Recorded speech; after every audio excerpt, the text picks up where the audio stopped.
Salut les amis, ici Didzy 0.1. Mais, où est donc passé Kenny? Ah le voilà, heureux de te revoir Kenny. Oh, mais qu'est-ce que je vois, un paquet de céréales Kellogg's. Dépêche-toi de le déballer. Vous l'aurez compris, aujourd'hui petite vidéo de présentation non pas de toupies, mais des attaques Rim Kellogg's. Les attaques Rim Kellogg's étaient des objets promotionnels offerts dans les boîtes de céréales Kellogg's, accompagnés d'une blade base manuelle. Cette blade base était disponible dans les mêmes couleurs que les anneaux, mais semblait être associée aléatoirement à chacun d'eux. Ces anneaux ne nécessitaient ni weight disc ni spin gear, ils pouvaient être utilisés dans les deux sens. Les couleurs présentées ci-dessous ont été commercialisées au Royaume-Uni et en Australie, tandis que des versions translucides ont été distribuées en Allemagne et probablement dans d'autres pays de l'UE. Nous allons désormais parler de chacun d'entre eux.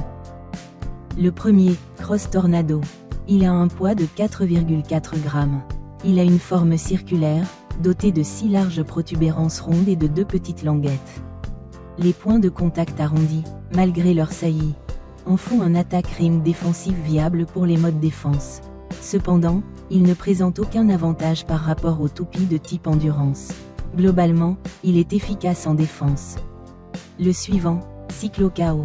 Son poids est de 4,4 grammes.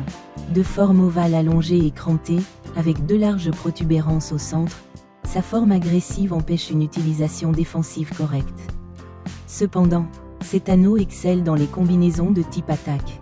Le fait qu'il ne dépasse que légèrement offre une agressivité solide et le rend parfaitement capable de gérer les adversaires, faisant de lui un anneau d'attaque de choix pour ce type.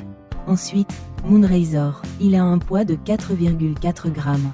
Sa forme triangulaire et arrondie, avec ses différentes protubérances, permet une attaque smash, ce qui en fait un bon choix pour un attaque rim de ce type d'attaque. De plus, sa petite taille le rend idéal pour le spin steel, où il excelle dans ce domaine. Passons à Steamroller. Il a un poids de 4,8 grammes.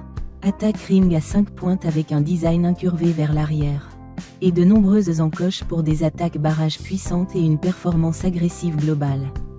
Grâce à sa petite taille et à sa puissance d'attaque, le Steamroller est idéal comme anneau d'attaque pour le spin steel. Le prochain, Tigron X, il a un poids de 4 grammes. Attaque ring à 5 pointes en forme d'étoile. Le Tigron X se révèle très efficace pour le mode attaque, offrant une excellente précision grâce à ses points de contact bien espacés et exposés, permettant ainsi de délivrer des coups puissants. Le Tri-Spike, il a un poids de 4,9 grammes. Attaque ring avec 3 protubérances à la forme agressive et doté de 3 petites pointes entre chaque. Il est efficace dans les attaques de type smash, globalement, bon pour un mode attaque. L'attaque ring Vector Splice. Il a un poids de 4,1 grammes. Il se caractérise par 4 ailettes avec de larges protubérances légèrement recourbées vers l'arrière. Il a une forme et une couleur similaires à celle de Draciel. C'est un attaque ring orienté légèrement vers l'attaque, ce qui en faisait un bon choix pour Draciel Metal Ball défenseur à l'époque, et prisé des collectionneurs. Et pour terminer, Vulture. Il a un poids de 4,4 grammes. Design triangulaire avec 3 protubérances, qui lui confèrent une forme légèrement arrondie, et aucun point de contact majeur pour une utilisation offensive. Bien qu'efficace en défense, son endurance est inférieure à celle de modèles plus classiques. Cependant, sa forme en fait un bon choix pour la défense et une option dans ce domaine. Voilà pour les explications des anneaux. Maintenant, un point très intéressant. Il faut savoir que nos attaques rim Kellogg's avaient aussi une particularité. Ils sont compatibles avec nos toupies Beyblade Bakuten Shoot, ce qui rendait les choses vraiment amusantes.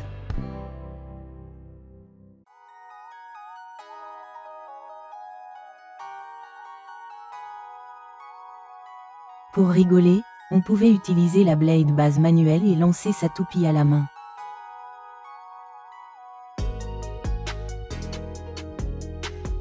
Passons à la phase de battle.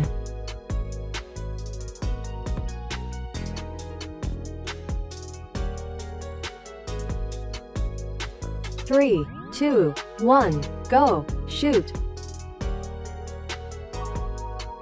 3, 2, 1, go, shoot. Pour cette battle, J'ai décidé d'utiliser Master Draciel à 33, équipé de l'attaque Ring Cyclo KO, qui s'opposera à Galsly à 9, équipé de l'attaque Ring Vulture. Second round. 3, 2, 1, go, shoot.